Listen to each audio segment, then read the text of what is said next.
Good morning. It's a gorgeous day here on the New South Wales far north coast, and it's sort of the end of the first month of spring, which is just such a precious time of year. I'm just going to do all my I'm really going to try and work on those ums.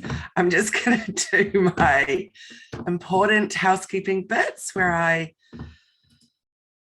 do the admin in the back end of the promoting to panelists and all that kind of stuff, and bring in my very special guest today. Jenni's unable to meet with us today, and there you go, there was another she was called away at the last minute, so I'm very lucky to have my awesome friend that's in the States able to join us, and we're going to be talking about something very awesome.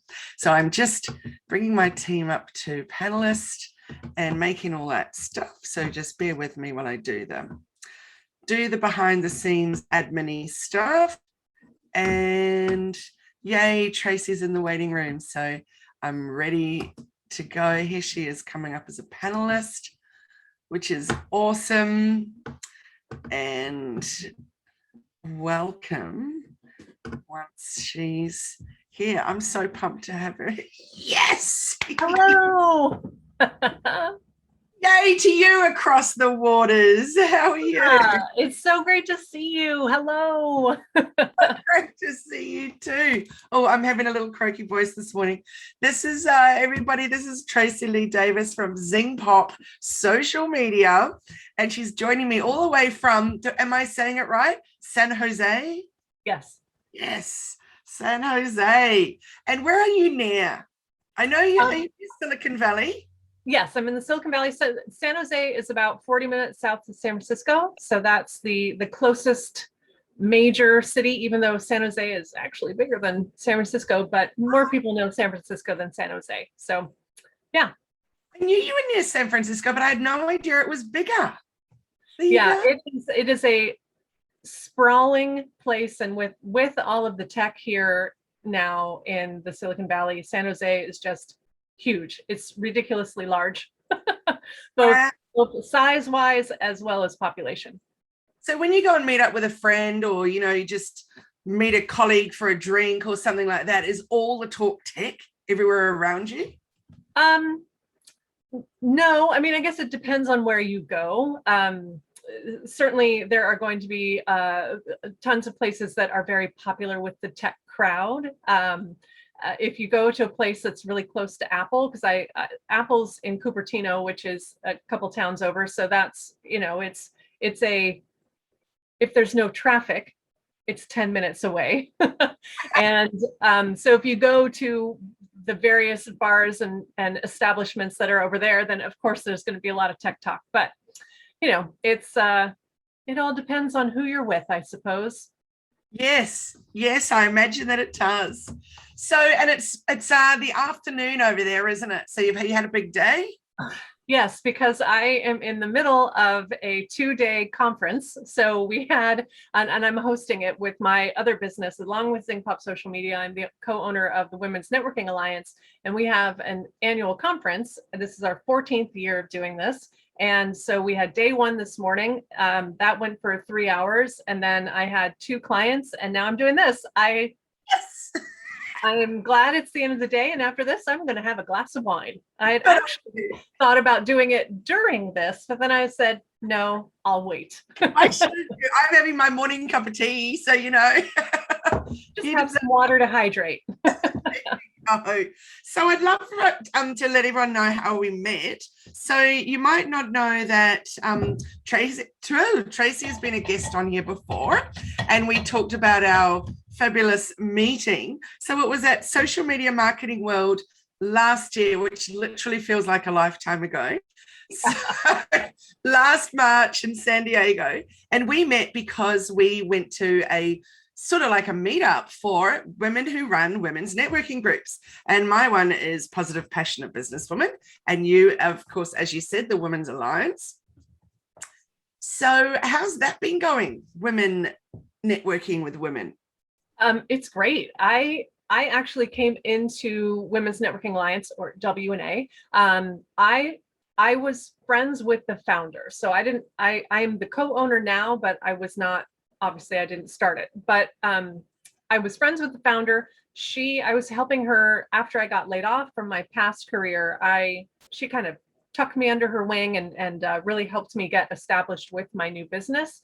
And prior to doing that, I was helping her on the back end with just admin stuff. And so then when like the second I decided I was going to start my own business, she's like, great, you're joining W&A and this is the chapter you're going to join and it's going to be great. And it made such a huge difference. So if any of you out there watching are not involved in a networking organization, especially if you can be involved in Kylie's, do it. Because I got my very first client was someone in my networking group, and my networking has, being a part of W&A has grown my business exponentially.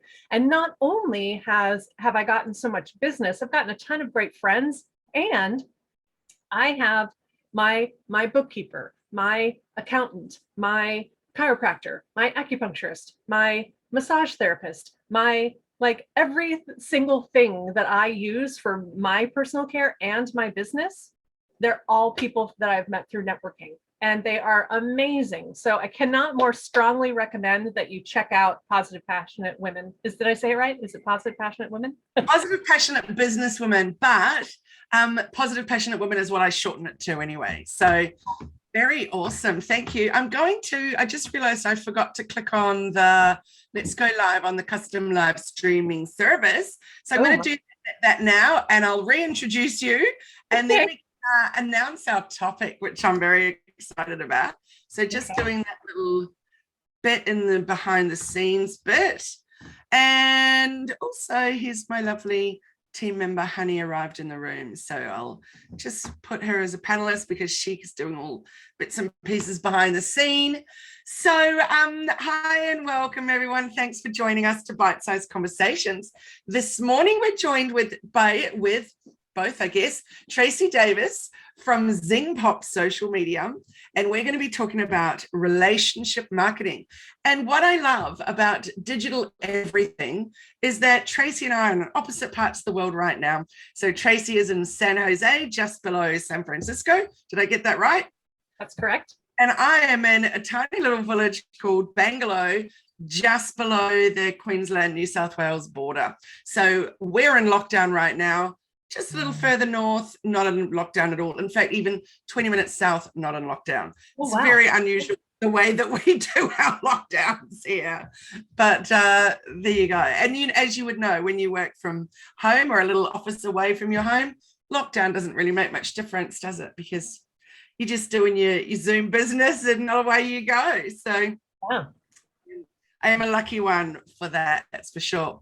So today, Tracey and I are talking about relationship marketing, which I'm super pumped about, but I just want to rewind for a moment because Tracey and I, just before I clicked on the go live, we were just talking about how we met, and which was to do with women's networking. So when we were at Social Media Marketing World in San Diego last year, we met up with another bunch of women, there was about, I don't know, maybe eight or 10 of us, that all run women's networking groups in different parts of the world. And that's how Tracey and I met. And so Tracey's part of the Women's Network Alliance, is that right? Yeah. Yes. And so you're a co-owner of that. I'm the founder of Positive Passionate Businesswomen. And Tracey was just saying how pretty much everything that she does or has or needs in terms of a service or a product or anything has come about because of that beautiful networking situation. So do you want to share about that a little more, Tracey? Oh, sure. Yeah. When I got started, when I joined W&A, it really was my whole, as a brand new business owner, like budding, just starting, my whole view was I've got to get business.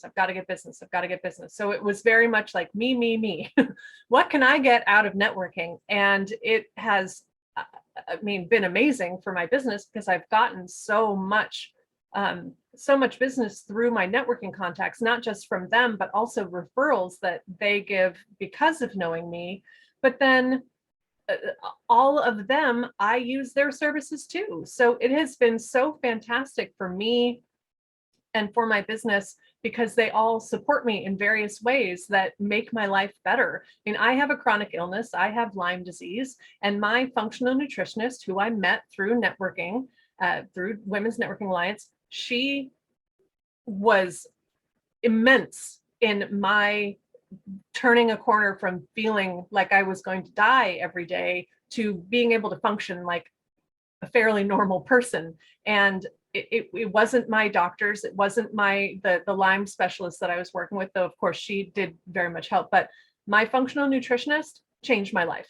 And I would never have met her or even thought to seek someone like her out if I hadn't been in my networking group. So yeah, it's been fantastic for my business, but it's been so fantastic for me. So while I have been thinking like me, my business, it's also been me, take care of me.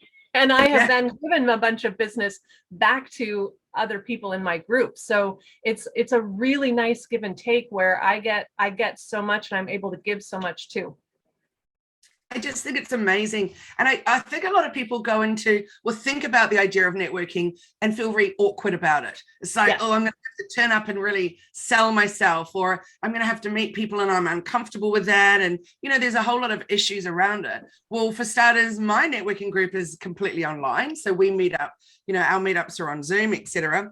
But I have done in the past, pre this pandemic, in person, which was fun, but actually it was more like just sit and have a chat. And I always bring a speaker in so that we've got something to focus on, so that we're all learning. But I think one of the crucial things about networking is that, for me anyway, my belief is that it's about who you could share the information with, rather than what can I get from you or what can I sell to you.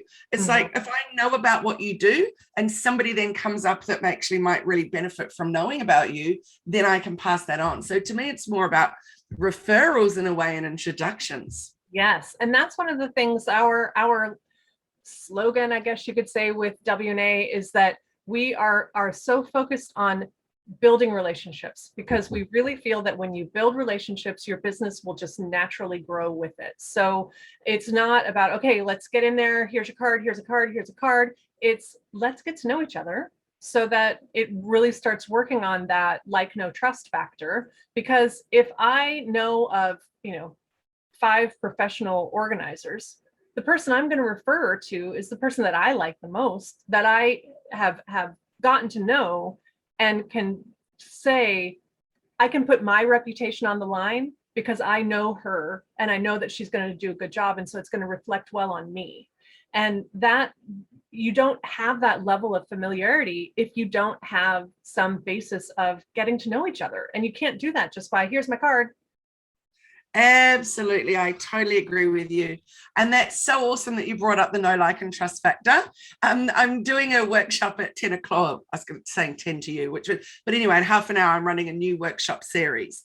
And today, a lot of it is about the know, like, and trust factor. So when it comes to relationship marketing, we and my company, Hello Media, it's all about the relationships.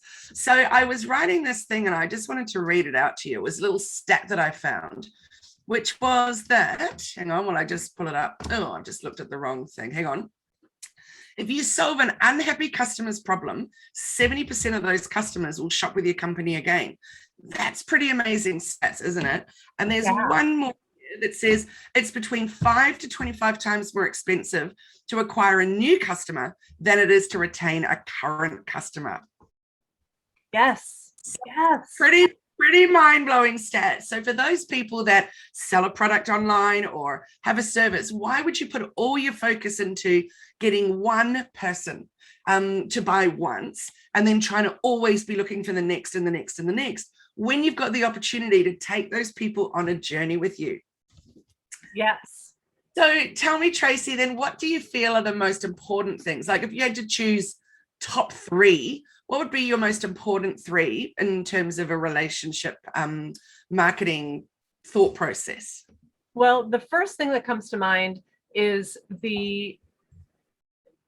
you have to be authentic. You have to infuse yourself into your marketing, because at the end of the day, people aren't, they aren't purchasing your product, or not purchasing your service, they're purchasing you and what you have to offer. And so it's so important to just infuse yourself in what you're doing so that people have an idea of who you are and what you're all about. You know, if you were looking for some sort of service, you know, you're looking for whatever, a new hairstylist. If you are researching and you see this person, like you do a Google search for someone close by, and you find 3 hairdressers that are close to you, and you haven't heard of 2 of them, but the other one you have heard of, you're probably already going to be more likely to want to work with that person just because you've heard of them. But then if you have seen them online, if you've seen your friends talking about them, if you have seen other work that they've done just on Instagram or Facebook or whatever, you already feel like you have a relationship with that person, even if you don't know anything about them at all. So, you know, it could be that they share a picture of their dog on Instagram, and they're like, and you say, oh gosh, I love that dog, or oh, I have that breed of dog too, or I just love dogs. And the other people, all they're doing is, you know, posting pictures of hair, which this isn't the greatest example that I've ever come up with, but if there is something that someone can connect with you over, that's going to put you ahead of the game, just because people feel that connection. Like, oh, I love dogs too, great, I want to work with you because of that. So that's my top thing.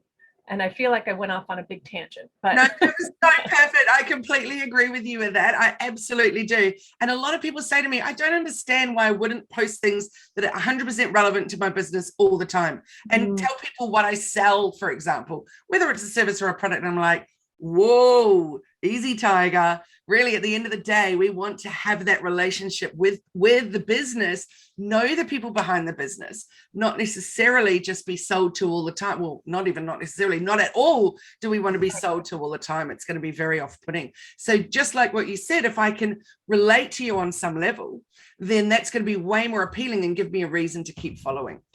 Yeah, I often talk with my clients because they just, you know, we as business owners, we need to make money, and there's nothing wrong with that. Nothing wrong with that at all. However, our need or desire to make money, our audience doesn't necessarily care about that. So if all we're doing is promoting, then people are going to get so bored. Nobody wants to be sold to all the time. Very few people get onto social media because they want to be sold to. You know, they want to feel like they're part of a community. They want to feel like they're connecting to people. They want to feel like they are part of something bigger than themselves. And if all you're ever doing is selling, that gets old really fast. Yes. So having the fluff, as I like to call it, is such a good thing to do, because it gets people talking. It gets people to know your personality a little bit. And I like to say to my clients that who always are so confused about what to post, and they just like, I think in general we all overthink what to post on social media. But I break it down, and 50% of the content that you should be posting should be entertaining. Just be fun, fluff, entertaining content. 30% should be educating your audience on stuff that you know about. And then 20%, that's all. 20% is how much you should be selling. So if you break that down by 6 days a week, just to make the math easy, that's 3 entertaining posts a week, 2 educational posts a week, and 1 sales post a week. And that is usually not what people are doing. We're so on the same track, because my rule is the 80-20 rule, which is 80% of the time you're edutaining. So mixing up the educating or the entertaining, 20% of the time is the selling. So look at that. We're just completely on the same track, which is awesome. And yeah, I totally agree with you. And I've never thought of calling it the fluff, but I like it, because then that can talk about what a beautiful day it is out there, or how crazy the storms are out there, and what's happening in your neck of the woods, or, you know, just that kind of stuff. Like, you know, just we're about to get out of lockdown. What will be the first thing you're going to do? You know, just questions like that, and just get engaging with people and just have conversations. I love that. And I know something that I've seen you do a lot with your group and on your page in general, that I also do, is all of these ridiculous holidays that there are. So The day before, and I'm not sure what it's like in the rest of the world, but in the United States, the day before Halloween is National Candy Corn Day. I think candy corn is disgusting. One of my best friends thinks candy corn is amazing. And we have this every year, we have this ridiculous fake feud about candy corn. And we, you know, if I see things talking about how good it, how disgusting it is, I always tag them in it, and they do the same thing with me. And so we have this fun back and forth. But one year, I think 2 years ago on October 30th, I posted just a picture of candy corn with some stats about how many pieces of candy corn are made every year, which is just like some staggering, ridiculous amount. And I said, you know, the world is divided over this little candy. Do you like it or do you hate it? That was one of my best performing posts that I've ever done, because so many people feel very, very strongly about candy corn. And I was talking with one of my clients, and he was like, well, how much business did you get from that? It's like, that's not what it's about. I got so much exposure from that. And now people are more likely, you know, you better believe that the next day I posted something that was a promotion the next day, because I had all of these hundreds and hundreds of views on this stupid post. And they are much more likely to see my serious promotional posts that I want people to spend money on, because I had so much engagement with that one. So the fluff is so important, because it gets people interacting with your page, and then they will be primed and ready to see the stuff that's important to you. Absolutely. I've got a funny one as well, is that, I don't know, are you guys much into pineapple on pizzas over there?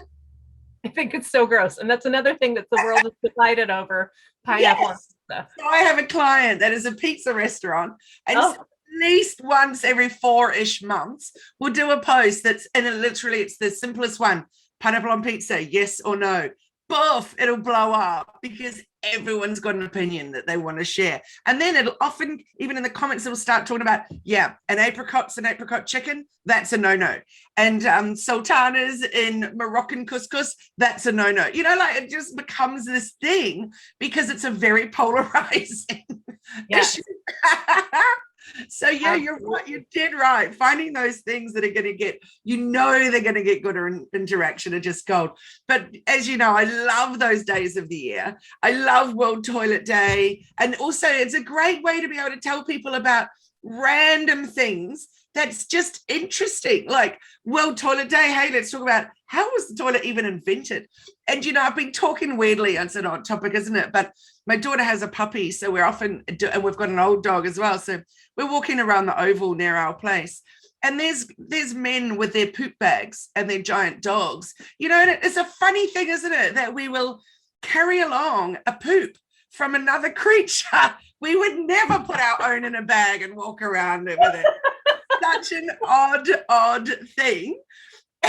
And as you know, my husband's in a wheelchair, and so the odd time our daughter has attached the poop bag to the back of his chair, because there hasn't been right, you know, the proper bin that we've got to, and then she's forgotten about it. Luckily, it's never been more than a couple of hours, but that's a terrible thing. I'm like, that's cruel that he's got a poop bag attached to his chair. That's so cruel. But there you go. Like, can you imagine the kind of chat that can go on in the comments when all it is, hey, guess what? It's World Toilet Day. And then all of a sudden, all these other weird things, well, not even necessarily all weird, but come out of that. So what's one of your favorite world days, or most odd world days that you've come across? Well, the candy corn one sticks out a lot, but you know, and I think that that's one of the great things about all of these stupid holidays, is that there's something out there for everyone. So I tell my clients, what do you do? Great. Look for whatever. So frozen yogurt, you sell frozen yogurt? Great. When's frozen yogurt day? I happen to know that that is February 6th, because I have a frozen yogurt client. And, you know, whatever it is that you do, look for something around that. So bookkeeper, there is a World Finance Day. And so that makes sense for her to talk about. You know, anything that you do, go and do a search for it, and you'll find that there's something that's related to what you do, and then plan around that. And it's like, I have I have a group membership program, and it's called Zing Pop in Your PJs, because it starts at 8:30 in the morning. And so I make it as a fun thing that, like, hey, it's casual, come and show up. You can be in your PJs, it's fine. And so on Wear Your PJs to Work Day, I had a special event, that because it's just something silly. I sent out postcards to all of my members, because only my paying members get into my group coaching. So I sent out a postcard to all of my members, even my free ones, and said, hey, if you want to join us, come and join us. PJs are optional, but please wear something. So it's just a fun way to show a little bit more, again, of your personality, and let that show through. Because I mean, it's not, I can appreciate that being a little bit silly isn't the right thing for every business out there, but the vast majority of us can get away with being a little bit silly every now and again. Yeah, it's just being a real person, isn't it? Like you said before, it's about being authentic and just showing who you are. Now, what about, do you think, though, when it's a company that really doesn't, well, it's particularly, I've got clients, they don't want to show themselves at all. Mm-hmm. And I say, but actually, though, your brand, your company still has a vibe. So even if that is serious and intense or whatever, then do some personal posts around that. So they're still going to find a way to bring out that personality of the company, and you don't have to necessarily be saying, well, I took my dog for a walk or something like that. It doesn't need to be that. So what would be your ideas for people that are absolutely adamant that they don't want to show the face behind the company? Well, then with that, I would challenge you to just do a test. And great, you have whatever platform you're using, Facebook, Instagram, what have you. I'll use Instagram as an example. Look at how many likes and comments you have on your regular posts. Then put up a picture of you and talk about something personal. It doesn't have to be your innermost, details of your life. It can be like, today I went on a really great walk, and I, enjoying the sunshine and the fresh air. It can be as simple as that. You don't even have to say anything deeply personal about yourself, but put a picture of yourself up. You will be shocked at how much more engagement that post gets. One of my clients is an NFL football coach. He worked for the 49ers, and then he went into college, and now he's back with the NFL again. And he shared tons of pictures of him with athletes, and great articles about just fitness and everything. Anyway, then he was on a trip into Texas to do a big training for the NFL referees. He went to a barbecue joint, took a picture of himself with some barbecue, and that picture went insane. People went nuts seeing that. And then so I was like, because I had been trying to share some personal stuff, and he wasn't really into it. And then he did that, and it went so well. And then after that, I think it was on either Father's Day or Mother's Day, he had a picture of himself and his wife and his 3 sons, and it was a happy, whichever one it was, Mother's Day or Father's Day. And again, that post went insane. And he's like, I don't get it, because this has nothing to do with football or my coaching programs or anything. It's like, yeah, because you're showing that you're a real person who eats and has a family, and that just makes such a difference. Doesn't it just? That's so true. And it's really, really tricky putting yourself out there. I really do get that. But years ago, when I first was like, oh, I know I've got to do it, but I don't want to do it. I tell everyone else that they need to do it, but I don't do it myself. And then I realized I can just use my Bitmoji from time to time, because my Bitmoji can get all kinds of personality and do fun things and all of that. And I can put that out a little bit. So that's my little secret thing behind the scenes, is that if I'm not really feeling up for it, my Bitmoji can do it for me. Yeah. Have you ever play with that? Back to the the like, no, trust factor, is that if you are a faceless company, then how are people going to feel like they can connect with you when you're the person that is delivering the product or service that they need? You have to give people that opportunity to feel like they can connect with you as a human being, even if they're never going to do anything with you directly. You still want them to feel like, oh, Kylie, I know her, I like her, I think she's so great, she's my online friend, even if you're never going to meet you in person. You know, it's just really adds that human quality to a business that people want to do business with people, not companies. Yes. There you go. So what do you say to someone when they say, oh, but Coca-Cola don't do that? We don't know who owns Coca-Cola. And I come back with, well, we do know who owns Facebook, don't we? We can see all kinds of things about that goes on in his life. But what's your thoughts around that? When do people say that to you? Well, the big companies don't. Right, because big companies can't. Yeah. And I mean, there's just that is a huge benefit of being a small business, is that we can actually have personal relationships with our customers. Even if it's just online, we can still connect with them. And I mean, yeah, huge companies don't have to do that personalization because they're already known. Yeah. People are already seeking them out. You, as a small independent business who's working out of your home, great, you're a drop in the bucket. Who cares about you? Yeah. You got to make people care. And the only way that you can do that is to connect with people. I love that. I love that so much, Tracey. So we need to wrap it up. I realize the time, and I'm so grateful for you joining me. So what would be your one top tip of the day when it comes to relationship marketing and nurturing that? Put yourself out there. Really, that's my big thing, is if you are hesitant about putting yourself out there, then try to incorporate some other piece of, like, your dog or your cat. You know, have something that is personal, but just start dipping your little toe in to get yourself into your business. If you don't have a picture of yourself on your website, that's your first step. Yeah. Get a picture of yourself, put it on your website with a little bio about you. I hate it when I go to a business website and I go to the about page and it's just some generic boilerplate stuff that doesn't say anything about the person or people who own the business. So infuse a little bit of you in your business. I love that. I've got this little thing to tell you. So I had this shoe company client, and it was him and his partner and her father that ran this company. And they were adamant they didn't want to be part of it. Like, we don't want anyone to know that we're anything to do with it. It's about the shoes. I'm like, so why would people buy the shoes from you when they could go directly to the company, the shoe manufacturers themselves? It's not like they were any cheaper, et cetera, et cetera. So anyway, obviously that was just an ongoing battle. But in the end, with finishing up with their website with them in the about page, of course, they wouldn't have photos of themselves. So I said, how about we start a little campaign on social media, or do a bit of strategy around what shoes you wear? And then we can see your shoes in different parts of the place. So, and they were based on the Gold Coast. And so they would have beach action and hiking action and all kinds of outdoorsy life and, you know, beautiful weather. So it's like, okay, so you're not happy to show us you, but show us your feet then. Show us your feet on all these adventures.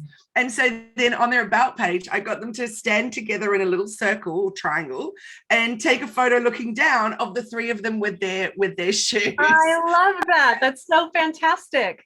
It was. At least it was showing a bit of quirky personality, even though they weren't happy to share anything else about themselves. So yeah, there's always a way to get around it too, I think. Plus, it actually started to make them a bit more confident. Within I was going to say a very short time, but it's probably more like 6 months. They eventually started putting photos just from the back view, but there they were, like, looking out at the beach in those shoes. So we moved up the body a little. Oh, that's so fantastic. Yeah. So, you know, step outside your comfort zone a little bit. And if you're not comfortable putting your face, then put your feet. That's right. So why don't we put a challenge out to everybody today that they'll go out there and they'll do something with themselves in it and say about something that they enjoy about, like, I've just noticed a little comment here from someone watching on Facebook Live that says, maybe I could do posts on different outdoor places to hang out during spring in Sydney, like local bushwalks and reserves. Maybe I could do time lapses of me taking the photos. So that's somebody called Karen, and she has, she's a photographer, and she sells beautiful prints of her photos for hanging on the wall in your office, et cetera, et cetera. So that's a great idea, because yes, we love to see her beautiful photos, but how about her in those places? and, Yeah. you know, enjoying it and having a picnic. You know, that's always a cute thing too, are those little behind the scenes shots. So here's my beautiful photo that I've taken while I've been doing this job. But actually, this is what went on behind the scenes. I had me and the family having a picnic behind there, and a screaming kid and a runaway dog and a whatever. Yeah. Don't you agree that, you know, we always want to, and like your whole view there just looks gorgeous. But then what about the post that tells us about what are the numbers all about? You know, so we're getting to know a little bit more about you and behind the scenes, or the picture on your calendar, for example. Like clearly for me, I'm a little bit plant obsessed. But what about, I just moved, what about the picture there? My dad was a film producer. So that's back in before I was even born, when he was on the camera. So, you know, just sharing you some little bits of those, even if you're not so happy with your face in it, you know, just little bits of stories behind the scenes. So what's our official challenge that we're putting out there, Tracey? Everybody has to go and put themselves somehow out there. So whether it's a picture of your face, a picture of your feet, just somehow infuse a little bit of you into your social media, on your website, just so that, you know, if people are choosing between two companies and they don't know anything about either of them, and then they see, ooh, she likes wine, I do too, great, I want to work with her. Like, just some little personal thing. That's what I love it. I love it. And I hope you have your lovely wine tonight. Oh, it's going to be great. It's been a very big day. And have you got another day of Women's Networking Alliance tomorrow as well? That's right. Awesome. Well, I hope it's fantastic. Hope you have a good sleep tonight. Thank you so much for joining me. This is Tracey from Zing Pop Social Media. And you definitely got to get onto her emailing list, because there's some just pearlers that come out in her email. She's an email marketing specialist, so you need to be on that. And I hope that we can have another chat very soon on Bite-Sized Conversations. Always happy to come back when you need me. Wonderful. Thanks, Tracey. So great to see you. And I look forward to catching up soon. You have a good evening. Thank you. Bye-bye.